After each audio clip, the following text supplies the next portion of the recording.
Working hard to the wheels fall off. Yeah. Working hard to the wheels fall off. Working hard to the wheels fall off. As you hear right there, gotta get Siah in the building. How's everybody doing, man? Happy New Year to everybody too, man. This is crazy, yo. Crazy, yo. Man, so tell me, I can almost feel how you feeling, man. So tell us a little bit. Can you explain to us how you feeling right now? Man, I feel euphoric. It feels like it's a very out-of-body experience right now. Because it's like, man, you get to a point in life that you see so many people doing what you trying to do, like 100 times, like 1,000 people doing it 1,000 ways in 1,000 centuries in history. And there's like no excuse that I can't get to that fucking place. You know what I'm saying? Like no excuse, because like everything is like a formula, and it's like, okay, they did it this way, passed it on. They did it this way, passed it on. And then now, like, that I've been in Houston for like 6 years, and then like I've just been like surrounding myself with the best. I'm talking about the best musicians, like that music can comprehend. It's like it started like rubbing on me, and I'm like, man, I can do this because I've seen people do it. And then in like even playing with bass and stuff like that, like learning how to become the bass, like not as far as like being the bass player, but understanding my role as the bassist, as to like lay the foundation. And like that's why I got this tattoo. And like this is my first tattoo, and I put it on my right hand because like every time I get into that space, like I feel like that I can't create. I look at this bass and I was like, man, I conquered this instrument, because like it was times that I got replaced on bass, I got booed on bass. Got checked by real OGs on bass, and like now I feel like I'm thunder on that. Like every time I play, people hear me, like they feel my energy, because I feel like I'm a very old spirit, like 1970s, like funky, like man, I'm telling you, that's like real old.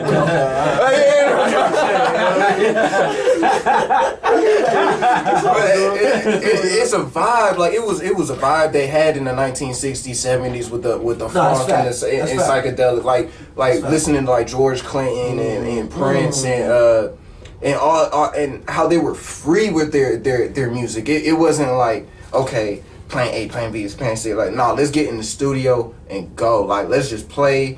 And then it was a vibe. Like, you could tell it was a vibe. And like me being a musician and me understanding that, it was like, yeah, like I'm carrying a vibe. Like this is like me being Siah3K.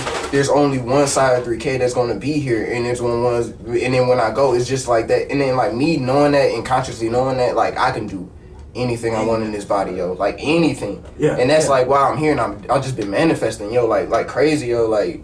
Man, went homeless 4 times for it and everything, man. But at the same time, being homeless was kind of fun in a tricky way, and I explain why. Because like it teaches you survival. Like you really have to be creative. No doubt. Like to come out of like poverty, you have to be creative. Like okay, like I have to figure out a way to like be of service, even in a low mental state. Because I was like, okay, well I got to give. Like I'm creative with this music stuff, so like let me get. But then it got to the I know I'm going like on, but like being homeless really taught me that like the only way I survived was through playing my instrument, through playing bass, because I started off on drums, and then I moved to piano and then guitar, and then I finally landed on bass when I moved to Houston. Okay. So I like it because I come from a musical background and I came from church. Nice. And, where you originally from? I'm originally from Rochester, New York. Okay.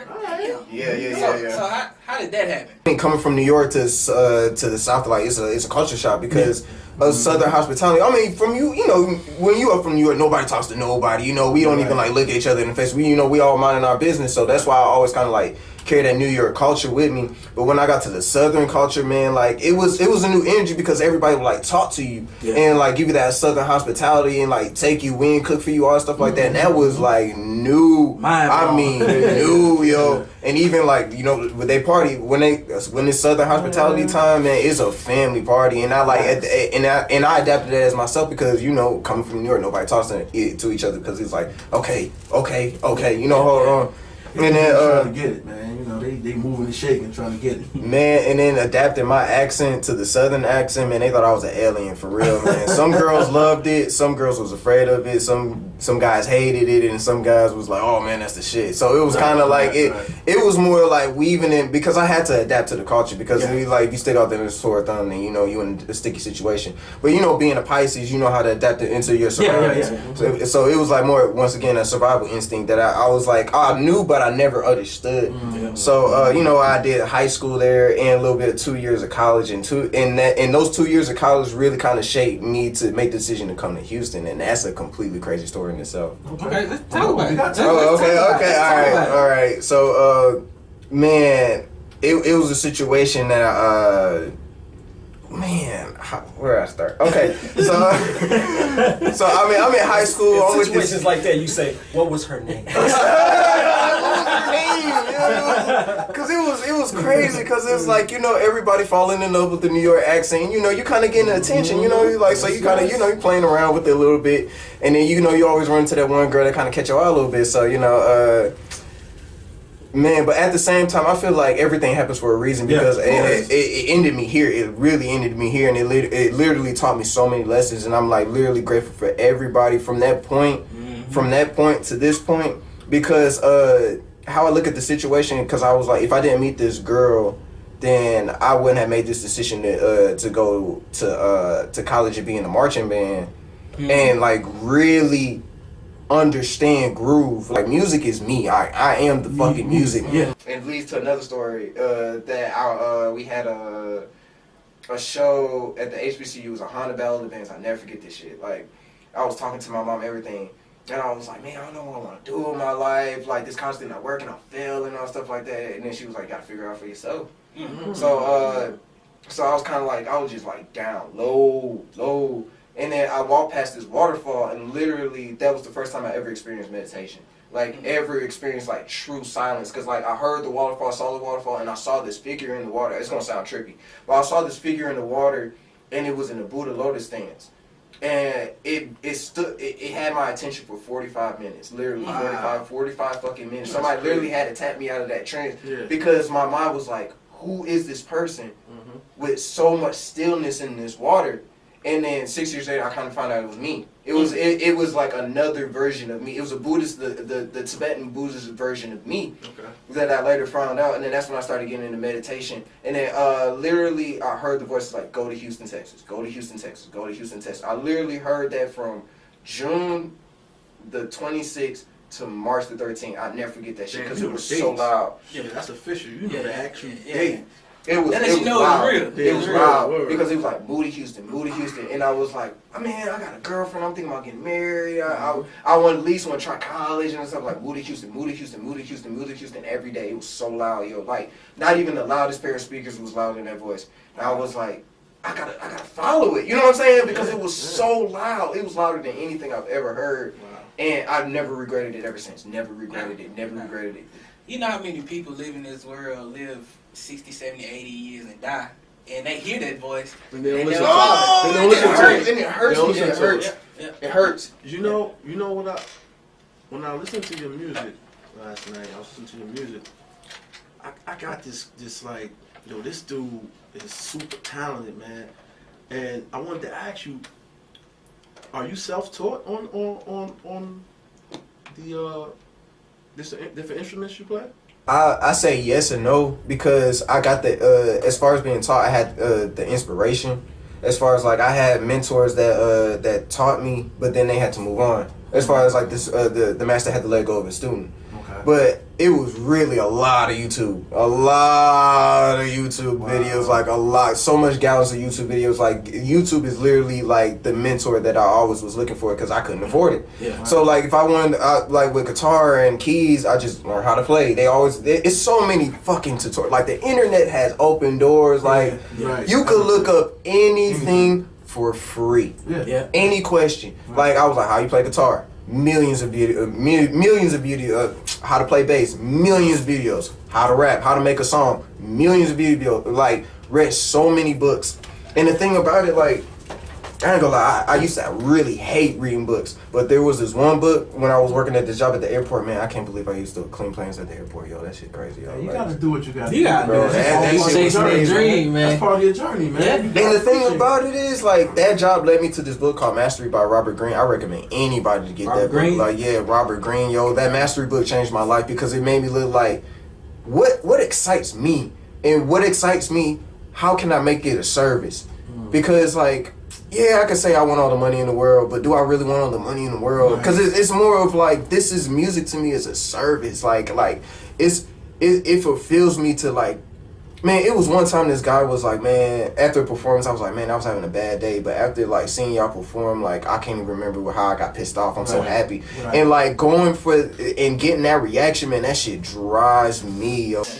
You know, one thing I've learned to do with negativity, like a person comes to me with some negative, I always ask a question. Yeah, because it doesn't stand on a solid foundation. Right. It doesn't stand on a solid foundation. Ask a question, it throws them out. Yeah, like, why are you upset? Especially the question why. Especially why it throws everybody off. The question why always. What you mean? Why I'm not upset? Oh, now they flustered. Now they. Yep. So it retracts that energy, man, and it comes right back to them, and it repels off of you. Facts. So you gotta learn how to balance. You gotta learn how to deal with different energies, man. Because a person is gonna always, especially a person that's negative all the time, man. They're gonna always try to bring they negative energy into your universe, man. Yeah. So you gotta learn, man. It's a skill. Yeah. It's flexing. Yeah, it's flexing. So man, let's get into this EP, brother. Oh yeah. Now I got 2 songs from it. We started off with Fallout. Yeah. So let's talk about that, man. What was the inspiration behind it?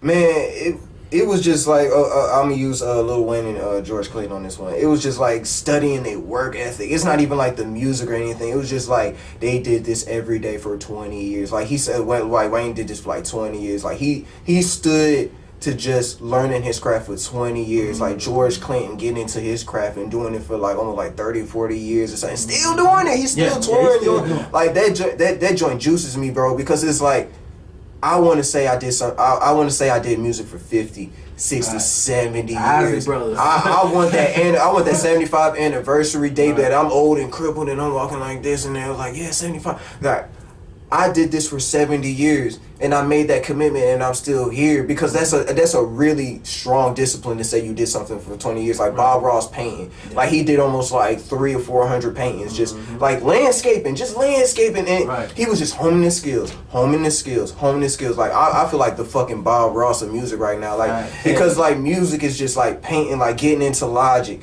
and putting everything organized and everything, how every sound complements each other, like really becoming it. Like I'm telling you, like making music shapes me. Like literally, like my EP cover is me painting myself through me painting myself. Wow. Because like music, like literally the bass shaped my perspective on like music, shaped my perspective on like different artists, because it's like you telling a story, and what does Siah3K, what is the story that he want to tell?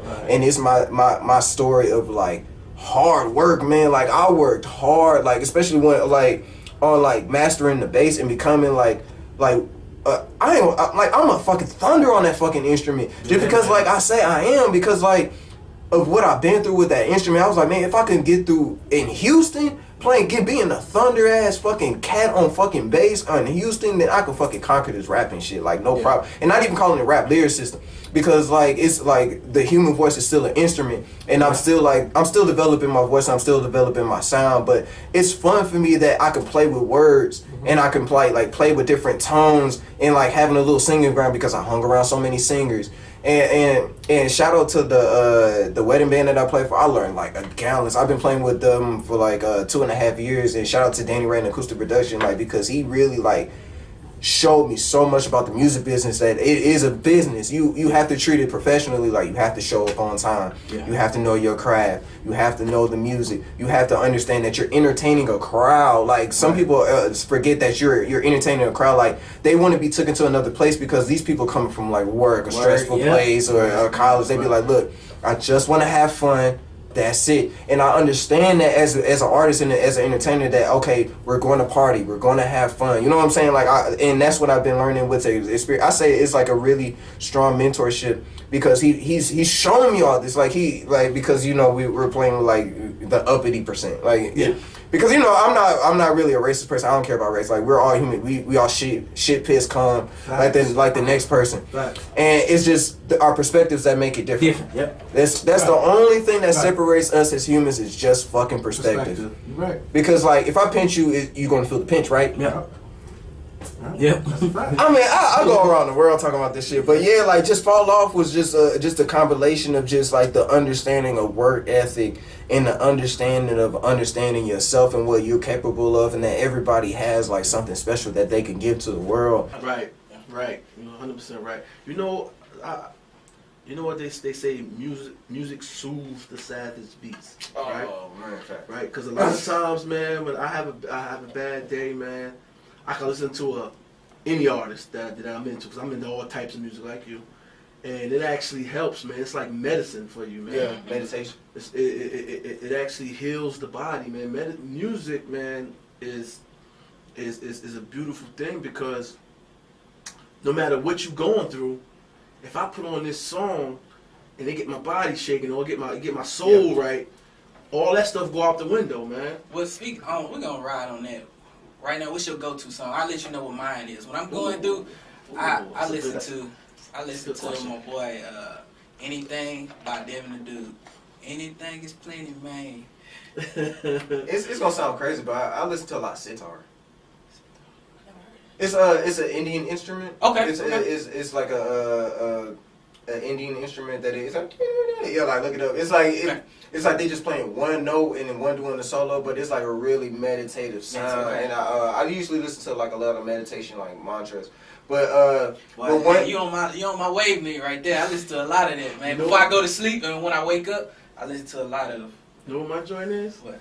In a Sentimental Mood. You ever listen to that? It's jazz, man. Okay. Oh yeah. John Coltrane, man. Yeah. Listen to that, man. That takes me to another place, man. Yeah, that's I'm playing going for through it. I don't need no lyrics. Just give me them instruments, man. They be. They give you chills. That's yeah, chill. man. Yeah. It's just something about those instruments that it's like Instruments, out of body man. experience, man, for real. Okay. Well, we're gonna get right into trust. Come back. We're gonna talk a little bit about Kinda like a madam trust, madam trusting. Trust get you killed. Alright, we getting out of here. If I don't like a madam trust, madam trusting. Trust get you killed. What's up? Trust me. Stressing over nothing cause it's time to smoke. Keep the haters in the back cause they stay broke. Different strokes for different folks. No trust for the haters, gotta stay woke. No time for debate because we moving fast. Asking for a favor, you gon' need a pass. Shout out to the moon, got the game on blast. Breaking all the records like I'm playing Dreamcast. So, brother, we're gonna get right into that. What was the motivation behind the trust? Trust was actually recent. It was I made that joint in I would say November. I finished it in November. And it was kind of like a period in my life that you know how you put your trust in people and they'll say they'll do something for you and then they don't do that. Mm-hmm. And then you start seeing patterns and then it started getting to the point that it started like really starting to hit home as far as like real close friends that you would like consider day one. Man, how can people reach out to you if they want to work with you or, you know, just give you some words of encouragement or find out more information? And they could find me, look me up at Siah3K. That's SIAH3K. Once again, that's SIAH3K. Like you could Google me and you can find me on all social media platforms. Yeah, but basically, yeah, if you Google that name, everything is linked under that name. Yeah, because I'm not one of those artists that have different names. You ain't gonna find me anything. Yeah. You know everybody's lazy. Man, there you have it, man. Siah3K. Woo! Appreciate you, brother. Man, this is crazy, bro. Like, I really appreciate this. Like, man, Gonna chase my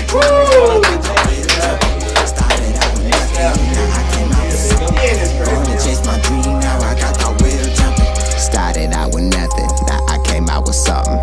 Now I'm awake and I got my heart pumping. Gamble with your life because it's all or nothing. Look inside yourself, there will be no judging. Siah3K, another classic mystery with history and history that feed my energy. Victory comes to those that see the trickery. Swift serving his music on high delivery.